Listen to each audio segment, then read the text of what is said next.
guys. Hey. I'm going to start with an exercise. Please raise your hands if you have had or have a personal trainer. Keep those hands up if that personal trainer is or was me. Yeah, this show might get a little weird for you. But personal training is weird. My dog had a trainer, you know. But as a human in a city like New York, it's a symbol of status and wealth to have a personal trainer. I am a commodity. It's okay. I sell myself as the enabler of commitment to people who are helpless, vain, and rich. So, I moved to New York to be an actor. So, performing as a version of myself is the only way I can really feel normal in my environment. Katie in the role of personal trainer. And the set where I work, my gym, is very, come in, don't be shy, come in. Hey! The set where I work is like a high budget set. You could either belong to my gym or see Hamilton twice.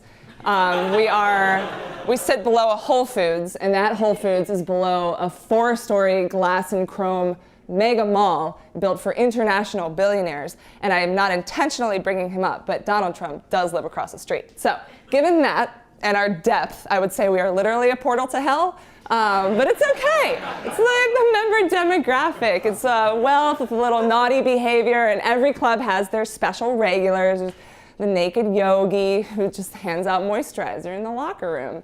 There's the really sweaty guys that air out their balls on the stretch mats. They're beautiful gay men going in and out of the steam room like none of us notice. And the real housewives of Midtown, 40 plus, ripped, rich, and then all the 20-something PR girls who want to be just like them when they get up, but they can't afford training, so they take the group fitness classes. Applaud for them. And then there are my clients who will never be like any of them for some reason.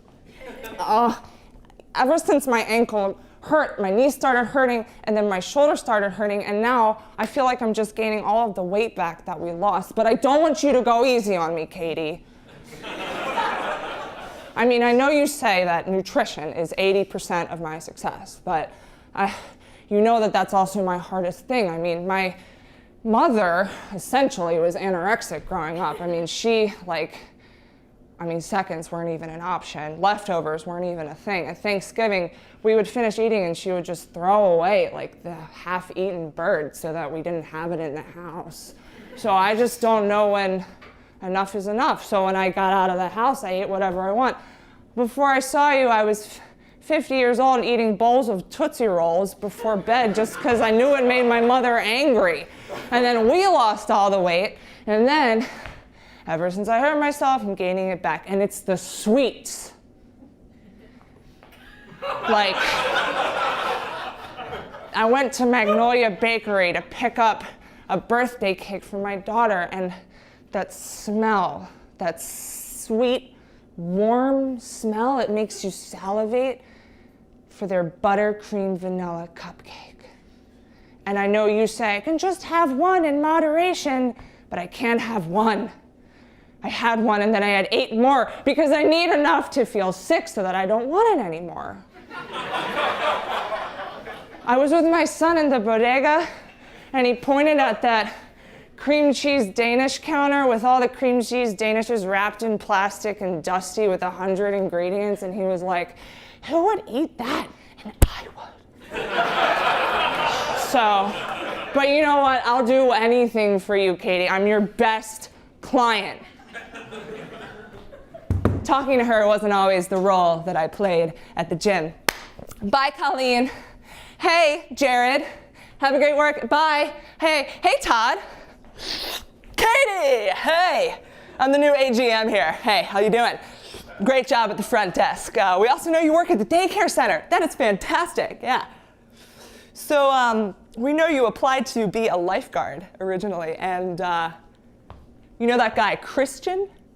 We want to fire him, and we want you to take his place. So how does a promotion to lifeguard manager and pool operator sound?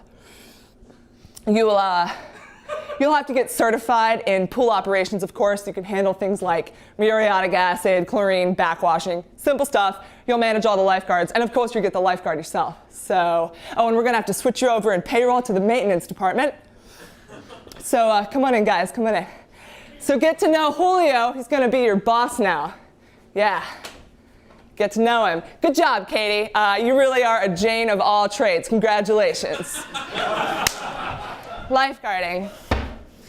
I was flipping through the pages of a luxury lifestyle mag. I can see all of you from up here. This is great. I was flipping through the pages of a luxury lifestyle magazine, Gotham, Manhattan. In this case, it was Vanity Fair. I was looking at pictures from the Met Gala.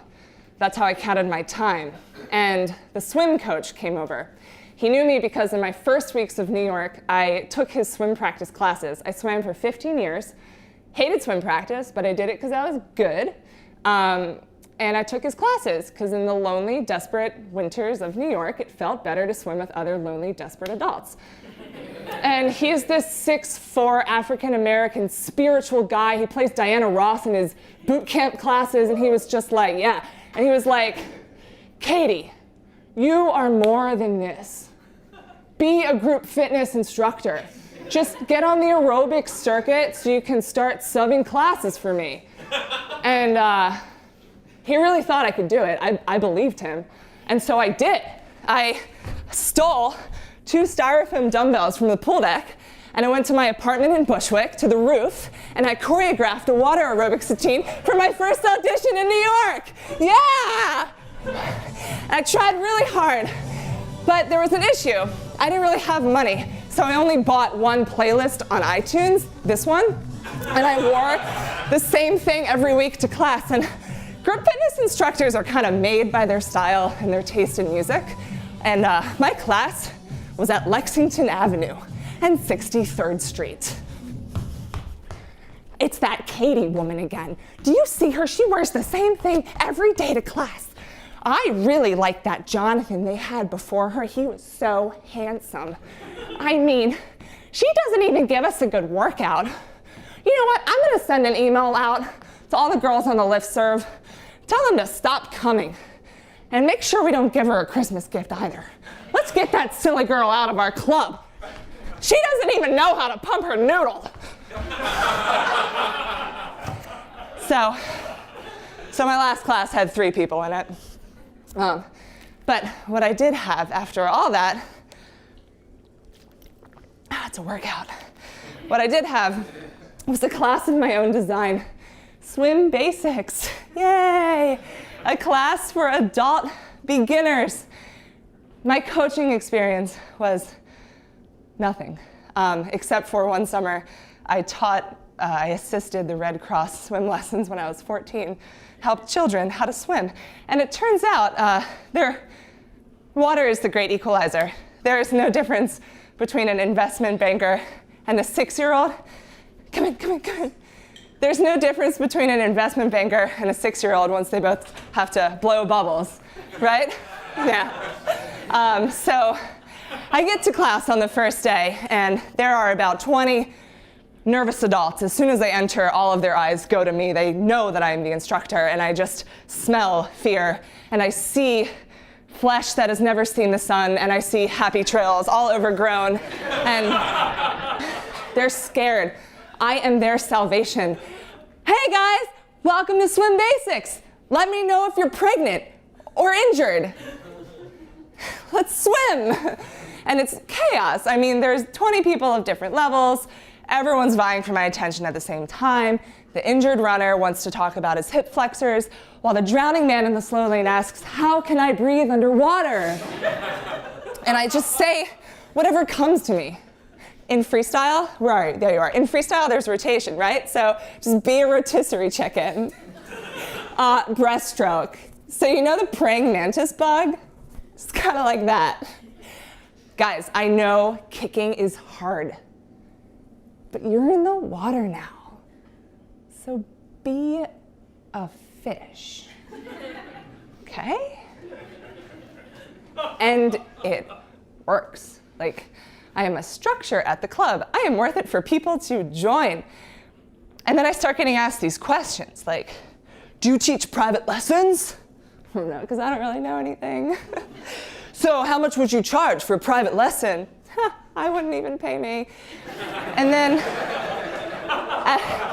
at the company Christmas party, the personal training manager is like, Katie, have you ever thought of working in the pool? Because we could really use someone to teach swim lessons. Yeah, but then I would have to be a trainer, and I would have to train guys like this. Hey, so I can't run anymore, and I want you to teach me how to swim. I'm doing these shoulder presses because I tore both my labrums in college playing football, and that's actually where the running began. I started doing my first marathons in my 20s when I ran cross country, and then when I was 29, I tore my right MCL. Had to recover from that, came back stronger, and then I started doing the big two. It's the Boston Marathon and then the Big Sur Marathon. There's only 6 days rest in between. Did that every year. That got a little boring, so then I started doing ultra marathons, which is essentially doing a marathon before the marathon. And I did about 5 of those in my 30s. Then I tore my left ACL, bigger recovery, came back from that strong, and I started doing ultra wild terrain marathons, which is 2 marathons back to back in wild, rough terrain. So you're essentially in the woods. It's nice, you get to see wildlife, nature. You might get attacked by something, and it's great. So I was training for my last ultra wild terrain marathon, and I was rolling out my IT band, and I felt a schism of pain radiate through my knee to my hip, and the medic must have heard a sound that I made because he made me get examined, and apparently I had broken my femur on the foam roller, so they didn't let me run. So I had to really recover from that, and my old trainer Allison said to meditate instead, because she could tell I was going a little crazy. You know, I do these races because I'm getting older, and I don't know if you think about life this way, but as soon as you're born, you essentially start to die. I mean, your body is just a sack of degenerating cells going towards death, and you really don't start to feel it until you're really in your 40s. But so doing these races is my way of beating death, and that is fun.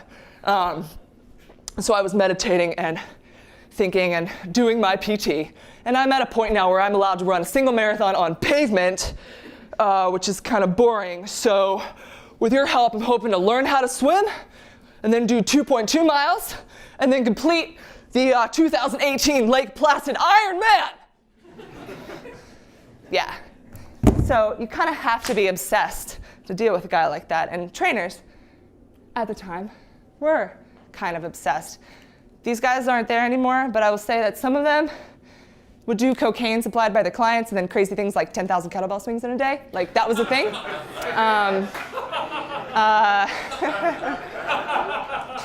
Whoops, sorry.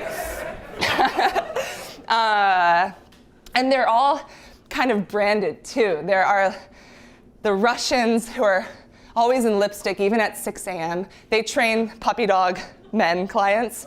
There are the super ripped alpha males with great hair, and their clients are bros and basics. There are the scruffy boys next door. They've trained versions of themselves. And my favorite, the really strong women who redefine the beauty standard every day, and they take care of triathletes, injured people, and everyone else. And I didn't fit into any of those categories. And they make it look easy, but starting out as a trainer isn't easy. You have to start by working the floor. And working the floor is like pledging into a co-ed Twilight Zone fraternity, where all of the upperclassmen are like clad in all black demigods, magnetic, charismatic. You can really trust them, you know? Hey guys, welcome to orientation. I know you're all gonna crush it this year, and we're gonna help you out by laying down a couple of facts to really keep you in the game, okay? Number 1, did you know that at any given hour of the club, there are almost 200 people working out? That is 200 conversations waiting to happen. Yeah. And you have the tools to do it. You have towels, Hand them out. People sweat when they work out, right? Hand them out, and even if they're wearing headphones, they'll take them out to talk to you, trust me. Cleaning up weights. We know it's kind of like, I have to clean up weights, but a member sees you picking up a kettlebell, they're gonna see that you like a clean workspace. That makes you valuable, yeah? So clean up. And some of you guys are shy, we get that. So look inside your binders, you'll see a worksheet that tells you how to greet a person 6 inches away, hey, versus 6 feet away, hey, right? Easy.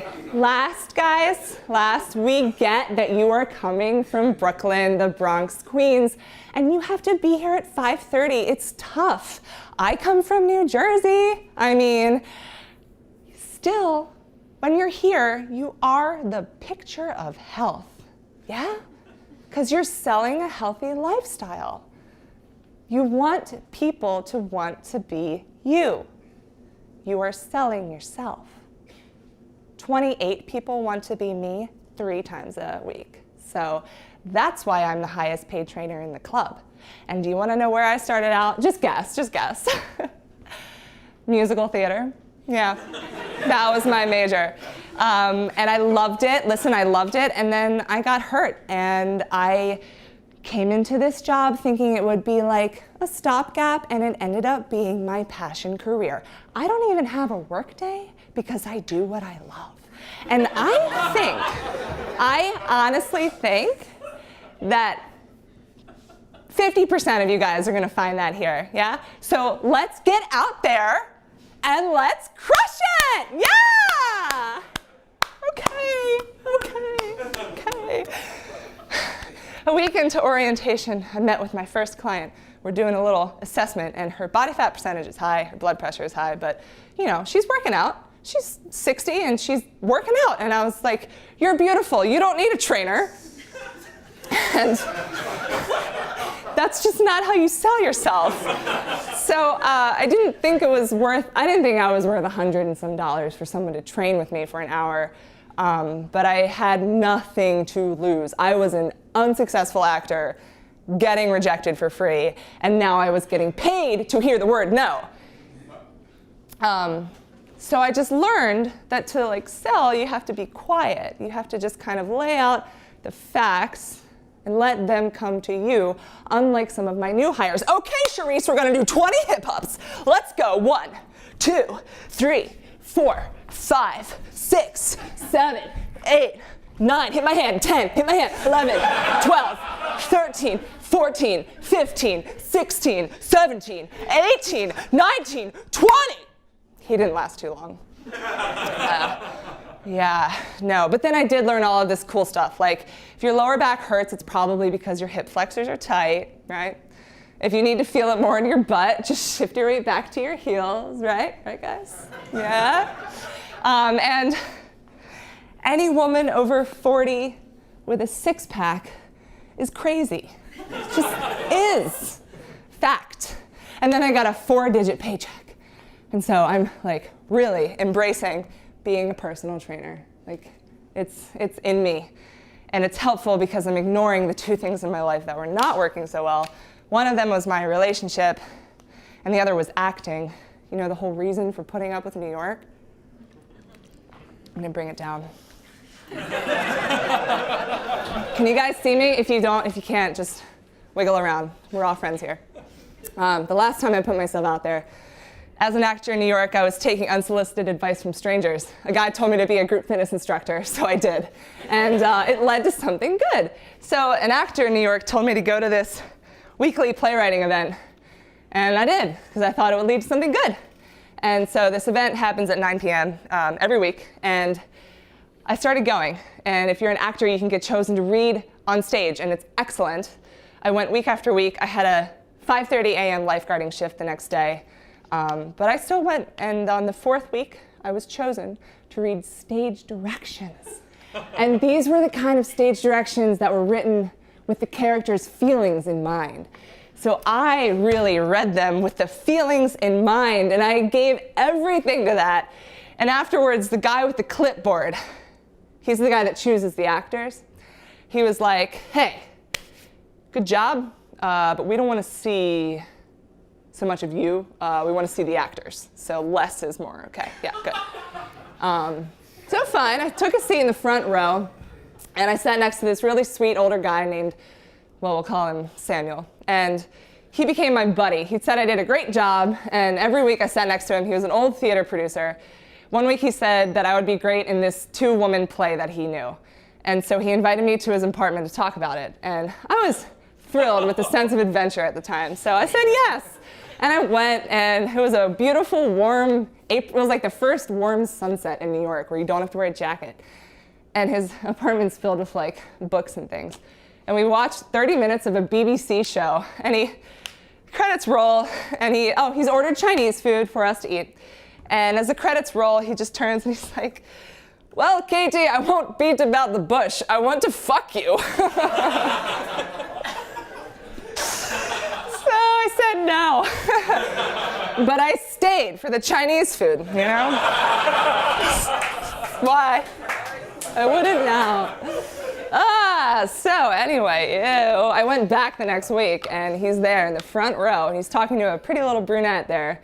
And I go in, and I'm filled with a sense of confidence that only comes from being angry in New York. And I go up to the guy with the clipboard who's talking to someone. He's like, God damn it, I'm gonna get on stage tonight for doing all that. So I'm like, hey, and he just turns around and he's like, can you please go away? I am talking to a writer. I was like, okay. And I left, and I crossed Union Square, and a bunch of people were like, you're wearing a dress, bitch. And I couldn't, it made me sad. I was wearing a dress. There was nothing I could say. Like, what? And so I bought my first pack of cigarettes in New York. I know, I'm a health professional. I'm aware that cigarettes can kill you. But I smoked them anyway. And I thought about the words of an adjunct professor. He taught business of acting when I was a senior in college. And he was like, this is the hardest profession you could ever choose for yourself. If you can find joy doing anything else in your life, do that thing instead. So, okay. Okay.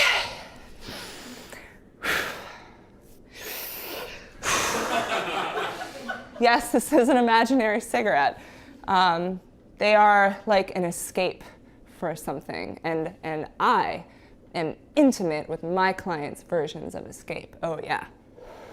Sex, alcohol, drugs, marijuana is a drug, artificial sweetener, Magnolia cupcakes, overtraining, all of you guys, overtraining, yeah, your escape. The best relationships are the ones where they know my issues and I know their issues, and our sessions are like traded therapy. And these are always the clients that seem like they are going to be the most difficult. Hey, Katie. So my goal is to lose 20 pounds in 3 weeks because this guy that I'm seeing invited me to go to Hawaii with him and his entire family. I mean, we've been dating for 1.5 years and I can't even call him my boyfriend. Fucking Johnny. Men, am I right? Anyway, I want to look really strong. I want to be impressive, but I don't want to lift weights or like heavy weight because I don't want to bulk up, you know. I just want to be toned. I like to do a lot of yoga, cardio, and Pilates because I feel like it actually makes my legs look longer. My lifestyle's terrible. I have a very busy job, and I basically don't eat Monday to Friday because I go on client dinners every night and they're like 3-course meals. So I just make those my only meals. Sleep 3 to 4 hours a night, I know, and my stress level is like an 11 out of 10. I can't even remember appointments that I make for myself. So I'm telling you now, we have to train Monday, Wednesday, Friday, 6 a.m. And I need you to text me a half hour before to make sure I remember. My relationship at the time wasn't going so well. She moved to Texas and got into CrossFit. She was great when it came to talking about relationships. So have you guys broken up yet or what? I mean, I don't know. She's supposed to come here in 2 weeks and we were supposed to go camping. And another month goes by. You're right, it really needs to end. The breakup call went something like this. I'm at the CrossFit Games. Do you want a tank top? No. We broke up. Well, sort of. We broke up, but I'm not allowed to have sex with other people. That's not breaking up. I know, Marianne. The issue was this other member at the club. We talked once, I'm just gonna stand. We talked a couple times, once in the pool. It was really crowded, and I had a client, and somebody got out of the lane where I was coaching, and this woman was just there, and I was like, get in the pool. And she was like, don't yell at me, I'm hungover. And I was like, so am I. That was the spark. Yeah. Do you see that one over there? That's the one that I'm, yeah, it's obvious. Go get a coffee or something with her, Katie. It's so obvious. So we got a coffee. I mean, we went to Whole Foods, and she got a salad, and I got a beer. But after that, I really did break up with my then girlfriend, and dating a triathlete, boy, I've never felt more like a fitness person. I drank green juice, and our first dates were swim practice. And when she invited me over to her apartment for the first time, I just assumed that meant we were supposed to have sex. That's what I assumed. So when I got there, I drove that train hard and fast. And she stopped me, and she sent me home out of respect. After feeding me steamed chicken and asparagus. So, went home. It's the music.